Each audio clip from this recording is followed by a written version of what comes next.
علیکم ورحمۃ اللہ وبرکاتہ۔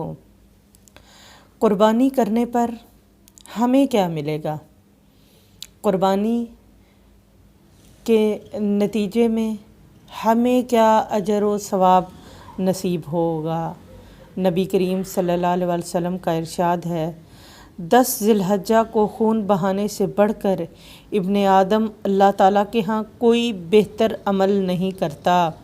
یہ جانور قیامت کے دن اپنے سینگوں، کھروں اور بالوں سمیت آئیں گے اور خون کے زمین پر گرنے سے پہلے اللہ کے ہاں اس کا ایک مقام ہوتا ہے۔ تم یہ قربانی خوش دلی سے دیا کرو۔ ابن ماجہ اور ترمذی کی روایت ہے۔ صحابہ کرام نے حضور سے پوچھا، اس قربانی سے ہمیں کیا ملے گا؟ آپ صلی اللہ علیہ وسلم نے فرمایا، ہر بال کے بدلے میں ایک نیکی۔ کہنے لگے، اور اون کے بدلے؟